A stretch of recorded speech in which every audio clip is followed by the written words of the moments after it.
Hello, everyone, and welcome back to Real Talk with Coastal Collective. Well, half of it, anyways.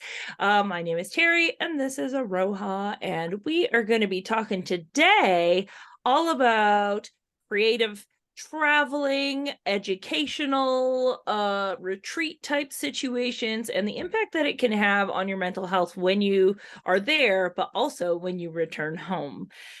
So Aroha, you just recently came back from WPPI. So that's an event that both of us, I think that's actually where we first met in real What? life for Yeah. the first time was at WPPI in the back of a car where Roha's tits were up to her chin and I called her Tits McGee.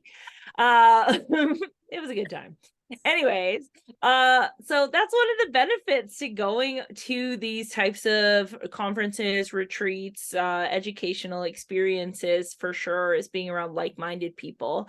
But why don't you talk a little bit about your experience with, you just recently came back from WPPI. Number one, what made you want to go? What do you look forward to while you're at those types of events? And then what is the kind of repercussions that happen afterwards when you arrive home? Right. Yeah. So this year I went back to WPPI for the first time after 2 years being away. Because of COVID, obviously, we weren't able to travel. And it was amazing. I went this year not to be specifically an educator as I have done in the past. This specific trip was to connect with my community again after being away for a while. And it was everything that I thought it was going to be, then some. So it was interesting because I took a different standpoint from it where I wasn't actually educating, and I got to immerse myself in the community as a whole. That was a really lovely thing. So for those folks that go to get the education pieces that are presented at WPPI and other events like that, I can fully understand why you want to go to those kind of events, because you are literally around so many wonderful like-minded community members, and I really got to immerse myself in that this year, which is something that I try to do every year prior to this one. But when you've got speaking engagements or you're teaching workshops and classes and whatnot, it's a little bit different. So yeah, I really got to see a lot of friends that I haven't seen in a really long time, which was wonderful. I also got the opportunity to see up and coming new educators, which was really nice as well. Like I've been out of the so-called spotlight for a couple of years, and I noticed this wonderful emergence of new educators on the scene in our industry. So that was really great. And some of them maybe not so new in terms of like they've been around for a long time, but it was the first time that I'd seen them do their education pieces. So Mm. that was really neat to be a part of that. And of course, I was there as part of the Boudoir Album Company's support team, which again was a very different role for me. So setting up all of the booths and baths for shooting in and all that kind of stuff, doing the behind the scenes stuff, and then getting to go around with all of the attendees, checking on them, making sure they were okay, all that kind of stuff. So I really enjoy that part of any conference. So yeah, it was amazing. That's awesome. I know for me, I remember the first time I went to a retreat or like a educational type event that was photography boudoir specific. It was through the Boudoir Divas back in 2014, and it was on a whim. I was just like, I don't know, there's just something here. I need to go and like go to this Cool. thing. And yeah, and it was in La Jolla, California, and it was awesome. I just remember being there, like being surrounded by like-minded people, and there was only maybe I think six. Like it was a very small, intimate situation. But what I loved about it was like you're talking to people that know kind of like they have the similar struggles or they have resolutions for the struggles that you're going through. A lot of the things that normal everyday people that aren't in the creative industry have no idea about, like, you can vent to them or talk to them about, which is really nice. But I remember being there and being like, how do I get paid to do this more often? Like, to just attend, like, not even, that wasn't even when I was thinking about teaching. But then obviously I've always been a teacher my whole life. So that ended up what happened, that I ended up using teaching as a way to get me to go to these conferences where I would teach like a tiny course, but then I'd be able to take in the other educators' content, which is really good. And so I think it's one of the things that's definitely a privilege to be able to afford to go to some of these things. It's not cheap, obviously. And I don't think you have to necessarily travel to these types of things in order for your business to succeed. And I know social media does a really good job, because you have to remember most retreats, events, and conferences are also businesses. So their job is to make you feel like you're missing out if you don't go to these things.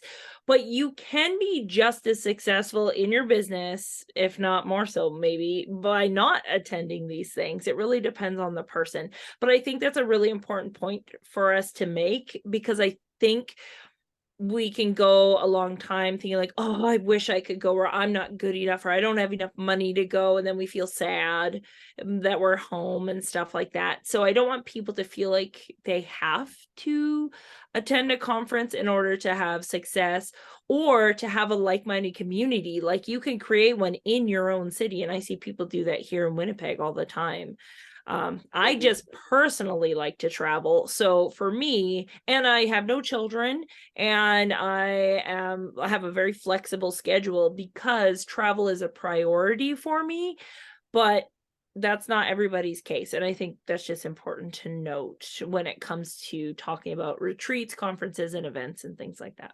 For sure, absolutely. I mean, when I first started it down the path of boudoir, and you'd see it come up and you'd be like, oh gosh, I really want to go to that, but it's way out of my price range or budget and all that kind of stuff.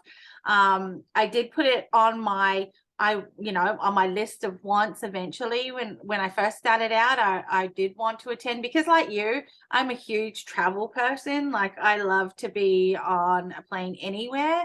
So it just made sense for me and in my business to be able to go to those things. But it took time. Like, it took time to be able to obviously make the funds to be able to go. But then when COVID came and I wasn't able to attend, and you talk about that FOMO that we all, like, at some point in our careers, we feel, because everyone's off doing the things. And perhaps you aren't in a position to be able to do that. That's where I find falling back to your community, or your online community, or your local community during those times to be really important, because it can feel like, oh, I'm missing out, right? And you're isolated, and you're seeing all of your friends and colleagues out having a great time and shooting and doing all the things, and you're not able to participate. But you can participate in other ways. I think I put a post up in Coastal about that, like, see the images if you want to spend time looking at what people are up to, and be inspired by them. Or don't go on social media during those times. If you feel like it's too difficult to see your friends and peers doing the things, then just limit the amount of time that you're seeing those kind of posts or images, right? Because it can be tough. And like you said, you don't have to be doing it. If you have a successful business and you're doing all good and you don't need to go to these things, then don't. Yeah, for me, like, I didn't go to WPPI this year for the first time in like 5 years or 6 years, like since I started, basically. I remember the first time I went to WPPI, like, while it was happening. I don't want to say I went to WPPI, but I went during the time WPPI was happening. Because at that time, they didn't have anything for boudoir. That wasn't part of their like there was no educators and stuff like that. But I remember going thinking, I'm like, oh, there's going to be a lot of photographers from other genres in one spot. So if I'm going to teach education, this would be a great way for me to get to meet a lot of people at one time instead of flying to all these different places. It just like the return on investment for one trip versus a bunch of little trips made a lot more sense. But similar to you, I saved up for it. I put it on my list as I want to go here. And like for the Boudoir Divas one, it was like I did a payment plan so I could go. Like I paid over the course of 2 years or something like that so I could go. So yeah, so if it is something that's a priority, just put it on your list and work towards it, and don't go broke trying to go to these things. But I was going to say I didn't go to WPPI this year. And it was giving me FOMO for sure, because I was watching everybody like do the things, but then in my head I was like I was seeing people at the parties or whatever. I was like, oh, that looks so fun. But then I had to like check myself because I was like, Terry, you fucking hate parties.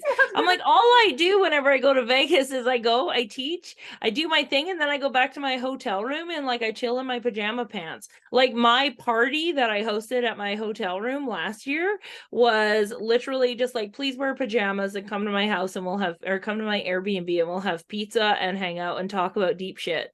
Like it wasn't even like, yeah, not a party. It was everyone sat in a circle. We just talked about our feelings. I actually remember one year that we were there, and you were at a party, and I think it was upstairs with Amy, and we're sitting, and you and Amy were sitting in the corner, and we never moved. But people would come to us. We're like, that is our game plan, was like, find a couch, sit down, and don't fucking leave. Because then people will come up, say hi, and they're the talkers and the like minglers. I'm like, cool, we'll just sit here. And Jasmine Jade came up to me after. She's like, there you were looking like Queen Bee on her throne. And I was like, oh no, I just didn't want to have to network. It was so funny. I remember that so clearly because I'm just like, oh, there's Terry and there's Amy. They're just chilling in their zone. And then I remember you going, okay, I'm done now. And then you just left, right? Which was like, that's what you needed to do at the time. So, but I think that's a good thing to touch on too, for people that want to maximize those types of events, but maybe do get social anxiety or feel like, because there is some benefit to obviously going to networking events or places where you'll see people, and it's Vegas, so chances are it's going to be involving some sort of bar or alcohol type establishment. And so what I do for me in order to like get me there is I say, I'm only going to go for 1 hour, and I'll meet, like I turn it into a game almost. Like I'll go for a certain amount of time and I'll talk to X amount of people. And then once I've done that, then I can leave. And then of course, once I'm there, it's a lot more fun and the anxiety's gone because I'm in the moment, not thinking about the moment. And so then it becomes a lot more empowering for me to decide, do I want to stay? And then when I'm ready to go, it's like, yep, I think we're good now, I can go. And there's it just helps me to have that kind of plan for it, so that way it's less stressful in those environments, but I still get the outcome of seeing my peers, meeting the people that I want to meet to help me get to the next level of my career, or get in the right rooms with the right people kind of thing. I still do the schmoozing, just in a way that is more suited to my personality. And that's it, right? Like when you're in a room full of creatives and you see the talent actually in the room, and sometimes it can be really overwhelming. And I know a lot of people talk about fangirling or boying or whatever you want to call it, and being afraid to go up to talk to people. I think that's something about this community more so maybe than others, is that we're like all very welcoming and excited to see folks, right? So Yeah. I'm the type of person at those parties that I flit from group to group to group. Like I'm a little butterfly, gets a little pollen here and a little pollen there, and just kind of moves all over the place. But it is a great opportunity to get in rooms with folks that you are inspired by, or that just you want to meet them because you've seen them in an online space and you just think they're amazing humans and want to talk to them for real. So in that respect, yeah, those things are great. But I mean, at the end of the day, we all hit a ceiling at some point and are like, okay, I think my peopling's done for the night or the day or whatever, and we go back and we chill. And I think that's a really important thing to remember too. Like, because while we're in those spaces and places meeting people, it's always quite high energy, right? And everyone's go, go, go, and they've got this class and that shootout, and off with their friends in the desert they go, and all that kind of stuff. And then it's kind of like, okay, I need to check myself, because you can only maintain that level of high for so long. You need to have some downtime to recharge. So I like that you were like, yeah, come back to my place for a party and we'll hang out and just eat pizza and shoot the shit, right? Which, when it's a really like short time frame for people to be traveling within, that kind of gets left by the wayside, and it's just go, go, go, go, go. And I get that, because like the first 3 years, I was like, the first 4 years I didn't do that. The first 4 years I was like flat on my ass by the time I went home. And I didn't even drink. So the people, I don't even know the people that drink, like how they make it through a whole weekend and then go home to just pick up work right away. Right. I do not know how folks do that. I mean, maybe it's just because we're getting a little older, Terry. I don't know. But I was just like, just setting up the booths this year, like 10 booths and shooting bays for the educators. By the end of that, I was wrecked. Like, I'm just like, oh my God, I need to go to my hotel room and just pass the hell out. But it was great, and it was a wonderful experience, and I'm glad that I could be there to help the boudoir album, and because it was the first time, I believe, I mean, last year they had the conference part, like the summit part, which you were a presenter in a keynote speaker, and this year was the first time they'd actually done the shooting bay portion. So it was a big undertaking from the back end of things, but I believe that everybody that did attend had a wonderful time, and I was just really like full of gratitude to be able to be there and in the community and watching all the amazing folks do all of the incredible things. So yeah. I think it's important that we touch on, like, obviously that's like one conference out of like, there's many different conferences that you can attend depending on what you're learning or what you want to learn, who you want to learn from, and so on. So but I find that it's the same, well, for me, because I'm an extroverted introvert. So like, I put forth the same amount of energy regardless of the size of the event. Like, I'm like, I want to maximize my time learning or teaching, whatever I'm doing, or connecting with people. But it is so important to know your physical boundaries, as far as, I need to go rest and be okay that I might miss something. Because if you don't listen to that and then you go home and then you go right back to work, your body can't handle that for a very long period of time. So it doesn't matter how long the event is, the retreat, workshop, whatever it is. Even we taught our little workshops in August when we were doing our road trip, and like that was 2 day events, and by the end of it I was like done. Like, I was like, okay, that's enough peopling. I need to go and just be alone. And it's the same Jessica's Creek and just listen to I'm like, I need to go be alone and take some self-portraits in the water in nature. And then, but it's the exact same feeling, whether it's like 6 people that are attending, or if it's like being surrounded by thousands of people, it's the same amount for me. So I've learned how to kind of just pay attention to when my body's like, that's enough now. Just go take a breather away, recenter, and then when you're ready, come back, and not apologize for it. I think that happens to a lot of people. They feel they have to apologize for, like, oh, I'm sorry, I gotta go. No, just be like, I'll catch you guys later. It's fine. Yeah. And that's the thing too, right? It's just like you said, knowing when enough is for you.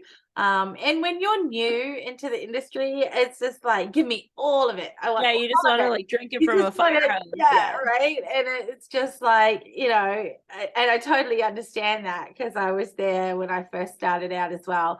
But over a course of many years, you realize that you really do need to take some recharging time. And drink your water. And drink a lot of water. Yeah, for sure.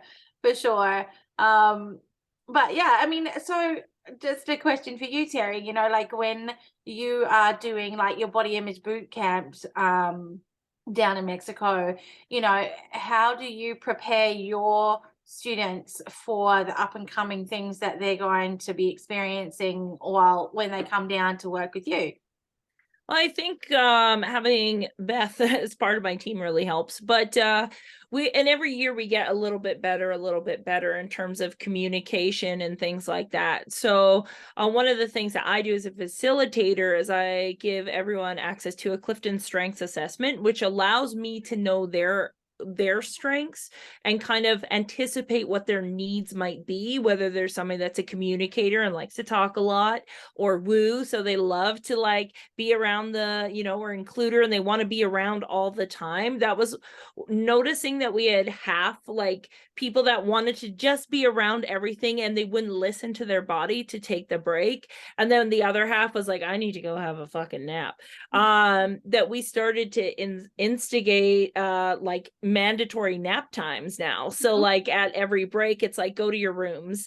And in the woo people, like people that love being around people, or the includer people are like, oh, but I want to hang out. It's like, you can go hang out in your room and be quiet for 20 minutes, because otherwise there's people that feel like they're left out if the other people are talking, but their body's like, no, you need to rest. So that was really helpful for me as a facilitator to be able to anticipate what people might need, even if they don't know what they need.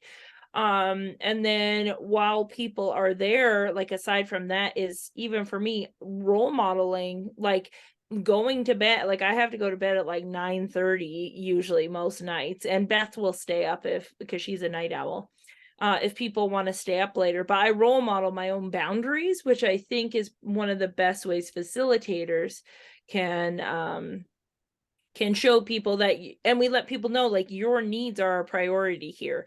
So whatever you need, it's okay to ask for it. So if that means taking a break away because it's too much, do that thing. And one thing we started to do last year in the rooms, we put a sign that had different ways to check in with the body, like breathing exercises, stretching exercises, movement we would suggest to move energy through the body, and things like that. Just so when people did go to their rooms, if they didn't want a nap, there were other things that they could do that would help fill their cup back up so that they'd be ready to come back. Excellent. And you make a really good point, because that actually happened to me when I was at Body Image Boot Camp with you the first time I went, and I was like and this is not me normally, but I tapped out. Like I was like, and she's like, and Terry's, you were like, where is she going? Like that's not like a row. And I'm down like, I need a break, I need a rest, and I'm gonna go put my head down for an hour or so, because I listen to my body. Right. And yeah, I think it's important that we do check in with ourselves when we're going on travels to these places, because not only does our physical body need a break, but so does our brain. Like, you know, like because we're taking on so much information. I think there was one point there at Body Image Boot Camp where I was just like on brain overload. Like I literally was just like, and I think you even said something, are you okay over there? And I'm just like, I'm fine. And really I wasn't. I was trying to process all the information. But because I hadn't been listening to my body, the brain wasn't able to compute all of the amazing information you had to share. So then I was really bummed out at myself. I'm like, damn it. She just had so much great information to share with me, and my brain couldn't process it. So, you know, lucky for us, we had like workbooks and stuff that we could refer back to. But I was like, damn it. So Well, yeah. and that's the thing too, is a lot of times when you go to workshops or conferences or retreats, whatever, it's like people are giving like their whole lifetime of experience in like 3 days, 2 days. They're like, here's everything you need to know about this topic, and we're not here for very long, so I'm just going to give it to you. 1, 2, 3, go. And it is a lot. It's like being hit in the face with like all this information, and your brain will retain most of it or some of it, and the rest like you have to like percolate on. Like you won't even know you know it until like months later, and you're like, oh yeah, we talked about this. Right. But I think it's just like, because yeah, we have to cram so much into that short amount of time to be like, well, is it, make it worth the while kind of thing, but Right. also give people an outcome that they're looking for. So that's an important piece. And that actually, because of that, we actually changed the way, because of COVID, actually, it screwed up the flights for Body Image Bootcamp for a lot of our attendees in the second week of the first year back after COVID. And so we had to change our schedule. Before, we would teach everything in like 2 to 3 days. This way we're like, hey, we won't start teaching till the afternoon, so everyone come in the next day because their flights were delayed. And then I was like, oh, I actually think it's better if we teach in smaller segments more often, instead of like, here's everything on day 1 and day 2. Yeah, exactly. And I realized, as a facilitator, so if anybody's interested in educating, I realized the reason why I would do that is I felt that I was an inconvenience, and like I didn't want to get in the way of people enjoying being in Mexico and enjoying this beautiful thing. And I was like, the whole point, they're coming here is to go to Body Image Boot Camp, you dum-dum. But that's the ego, right? And so that's what I realized when I was like, oh, I actually think this is better. Why did I do it the other way? And I was like, I think I did it that way because I just felt I had to rush through the information or get it out as quick as possible, so that way we could get on with more of the fun stuff. And I was like, but that's not why people are here. So yeah, so if you're a facilitator, take your time going through the things, give people time to talk about the things, to process the things, and less is more in those events for sure, because people will then be able to take those things home, and then they can come back the next year for part 2. Right.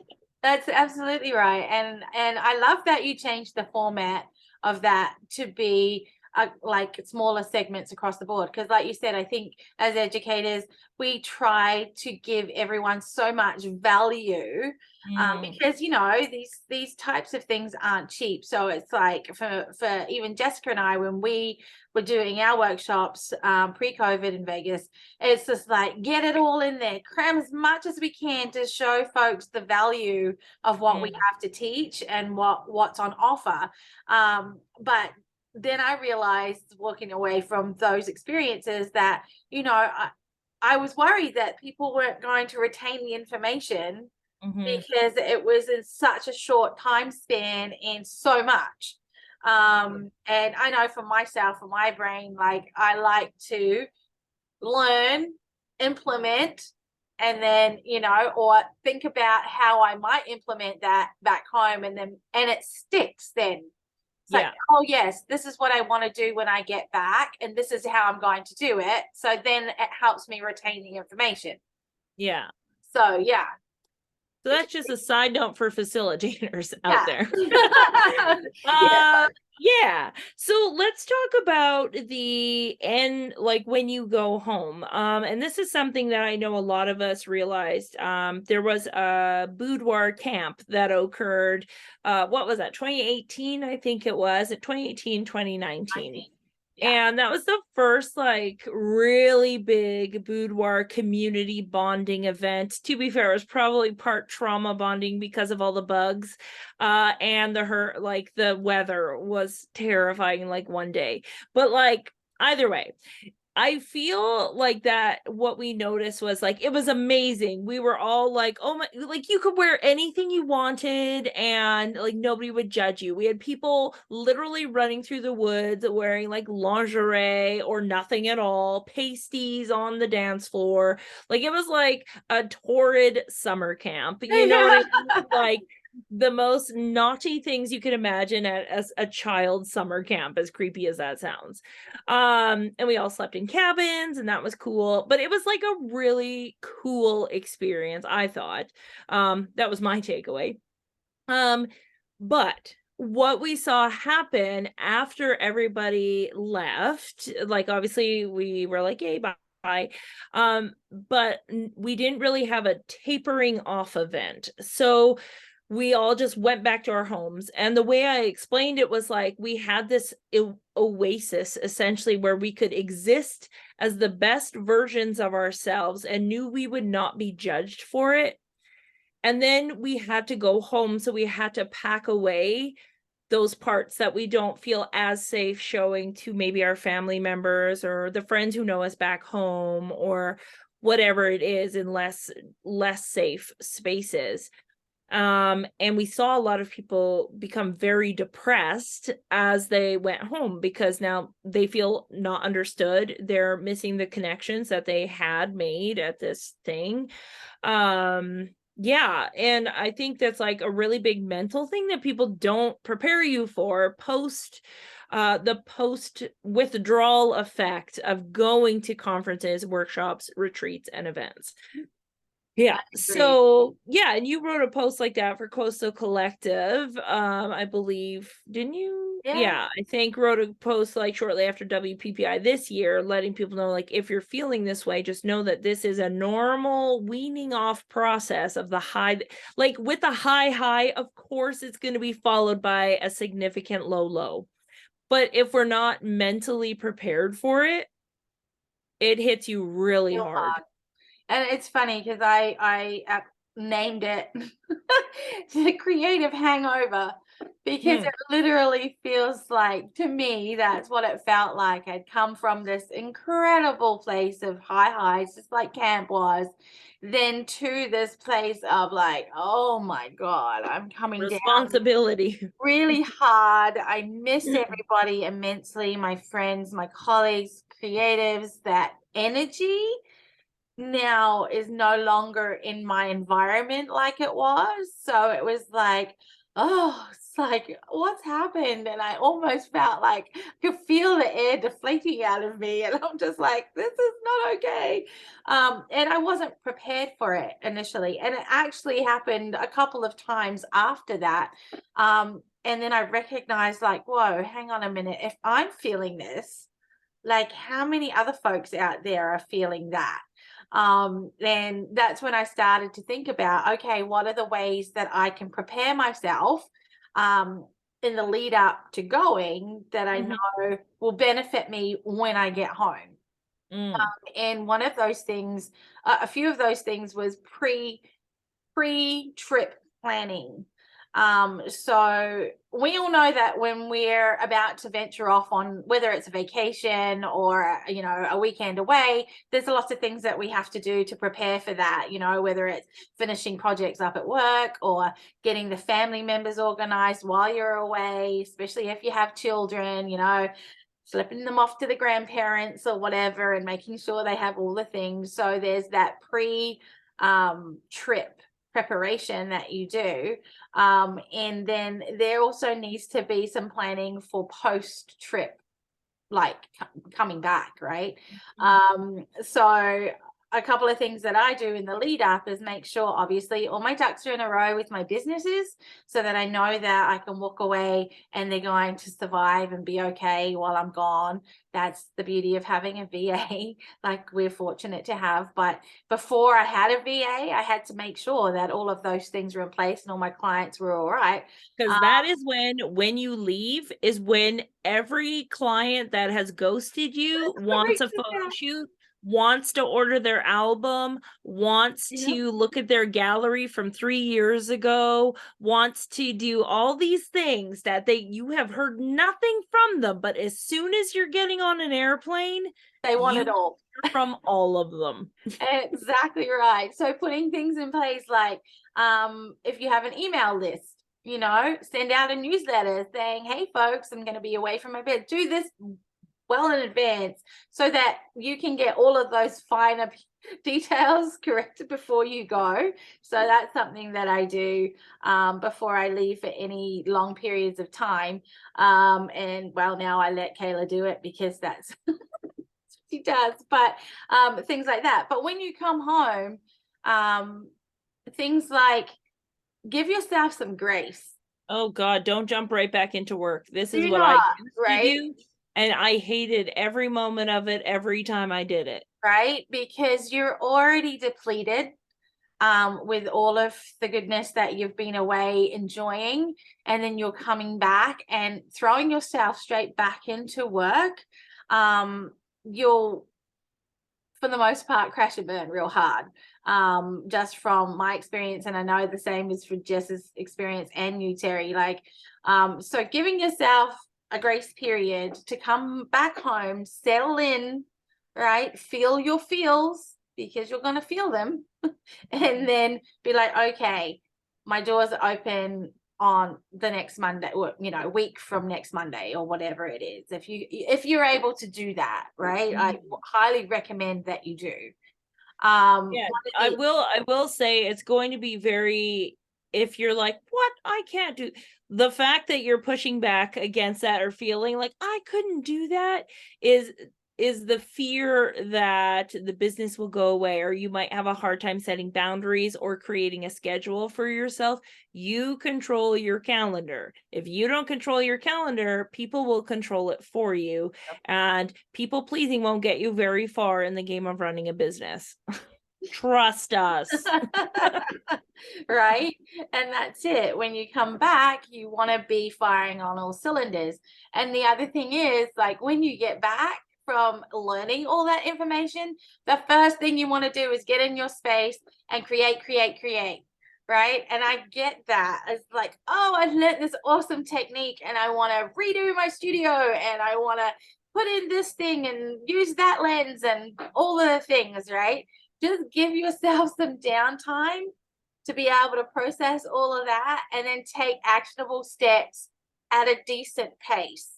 Yeah, write them down because that'll make your brain think you're taking action. Exactly. So write the things down and then put them in the order that they're capable of yeah, being exactly. done. Right. So those are a couple of things that I like implemented after a lot of the journeys and traveling that I've done with Terry and Jessica with our educational workshops and whatnot that I found helpful for me.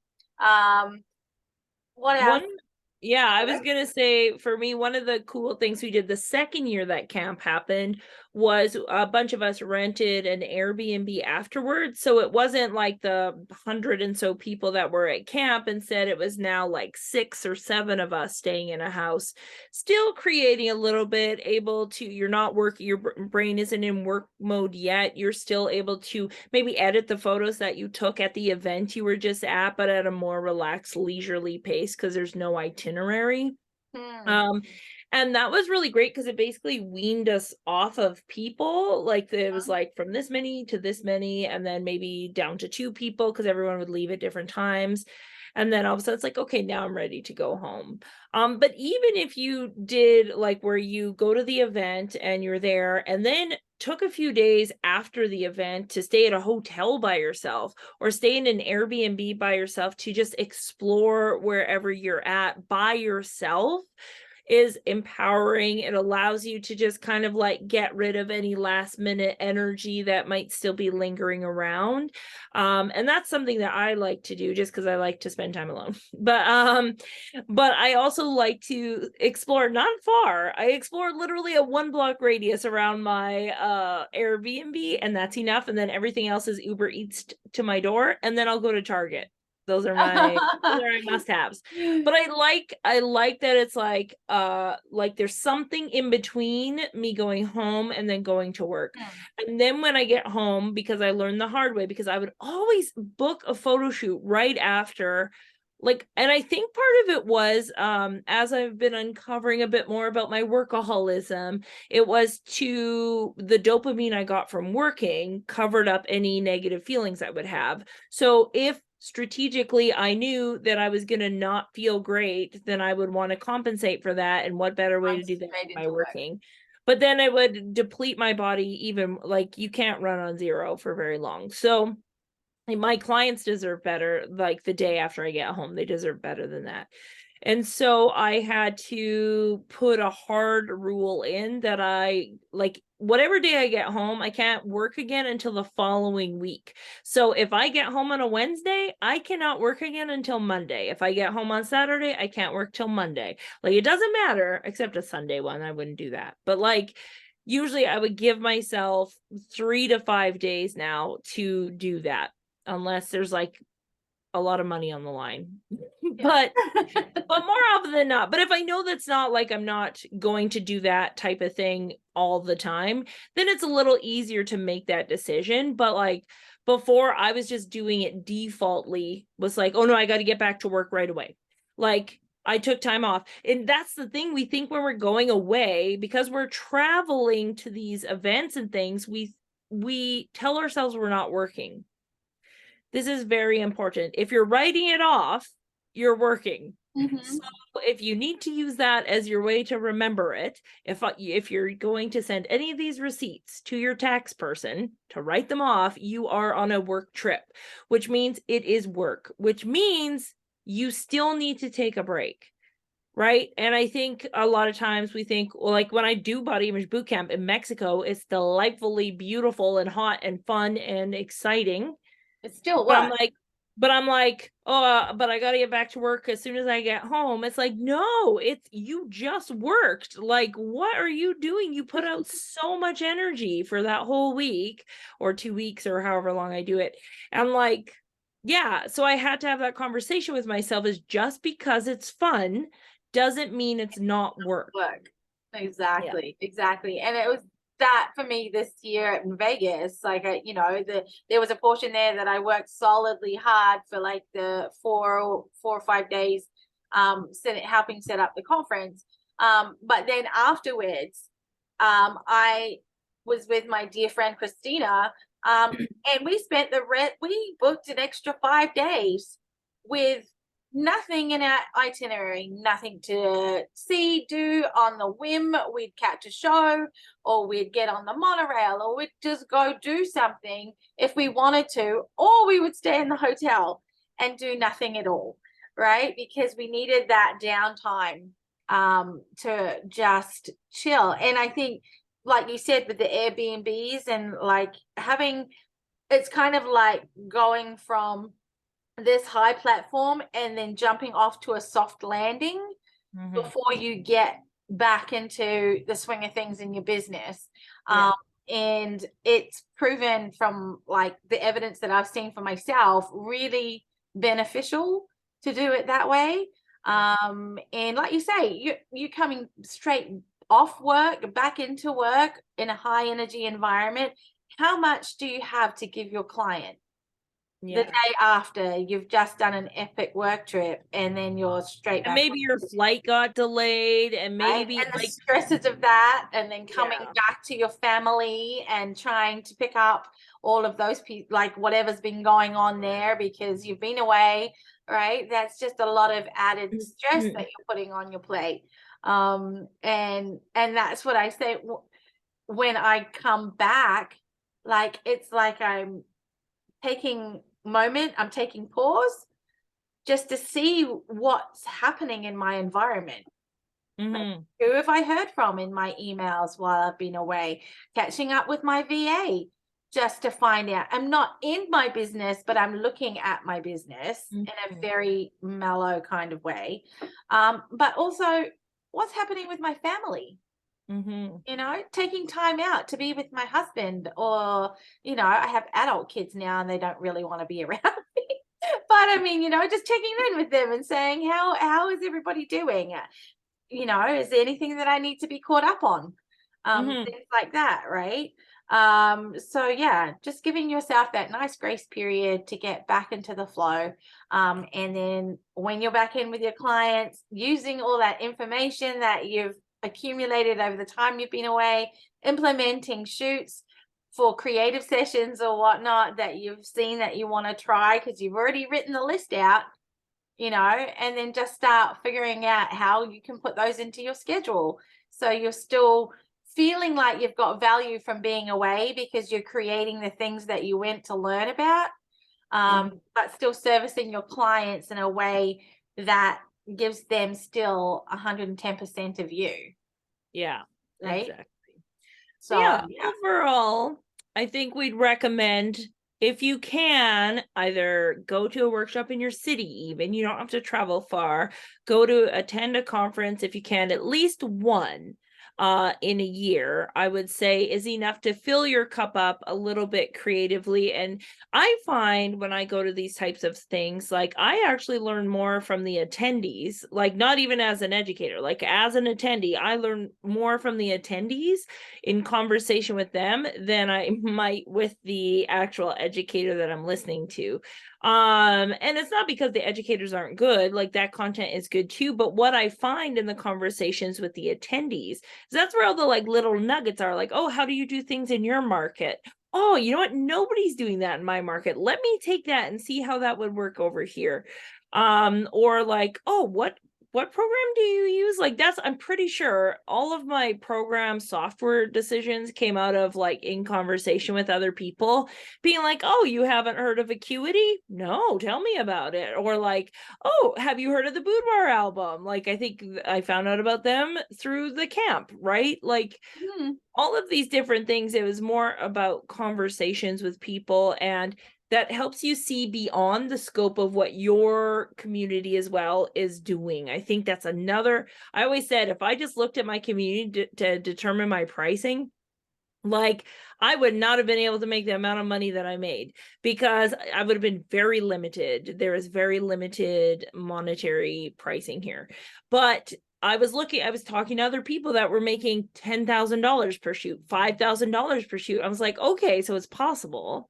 Like it opened up my mind to that there was more possible than what I was seeing in my immediate network here. So that is just a few of the amazing benefits that come from attending anything. And again, it doesn't have to be a big conference. It can be a very tiny like workshop from one of your favorite photographers. something intimate, right? Something I had two people at my studio like last year before I let my studio go for a workshop. That's it, 2 people. But it was amazing because then I got to answer every single one of their questions because there wasn't like 500 people to answer questions to. It was like their specific issues I could focus on, which was amazing. right? And you get that real one-on-one feel too, which is always lovely when you're an attendee and you have that opportunity with an educator to really like pick their brain, so to speak. Like that's always fun. Yeah, that's where I think you get probably more benefit than anything else, because then you get to know specifically what they would do in your situation. Absolutely. Absolutely. I found one other thing that was good for me when I came back to was making sure I was taking care of my body, like actually getting up and exercising, going for a walk, reconnecting with nature, and all those kind of aspects, because especially in Vegas, is like it's a pretty out there environment and it's just go, go, go, lights everywhere and all of that kind of stuff. So I found actually going out into nature and almost like earthing myself again before I started, I found that really helpful. And moving my body and getting it flowing again back into my own rhythm. Because when we're away doing these things, it's not always on the same level as what you would do when you're away. So actually finding my rhythm again and feeling good in my body, that was something that helped me. Yeah, and in Vegas, I actually stay off the strip. Yeah, I stay in the Palms Hotel because I was like, it's like you can see the strip, but you're not on In the it. strip. I And like, know. does it cost me more to travel to the events? Absolutely. And even when I was teaching at WPPI, they're like, we'll put you up at a hotel. I was like, no, I don't want to be in the action. I literally want to be away from it, and I will travel to it to do my thing, but then I will leave it again and I Yeah. will be this. And it was funny because this is the first year I've ever done that in reverse. Oh, Normally, we stay in an Airbnb somewhere like 10, 15 minutes out of Vegas because of that reason. And I was talking to Christina about it, and I'm like, you know what? We've never actually done Vegas as like a girls' trip to Vegas.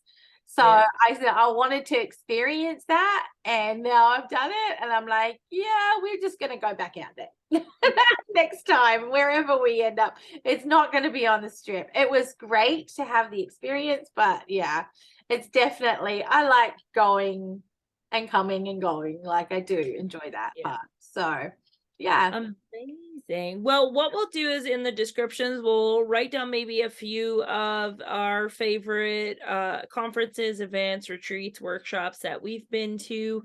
So if you want, you can check them out and see if that's something that would float your boat, so to speak. No pressure to come to Body Image Boot Camp in 2024, but I mean, if you wanted to, I'm not going to say no. But yeah, just check them out. There might be speakers there. Like, that's the benefit of conferences, of course, is that there's more than one speaker, so you get to see a lot of people that you might be interested in. But there are also workshops that I know I've attended that I really got a lot from. So we'll make a list of those in the description below, so you can check those out as well. And of course, join the Coastal Collective newsletter, so that way you can know when we're going to be doing workshops and all that good stuff, and community building events. Cool. Awesome. All right, Franz, we will see you in the next video. Bye.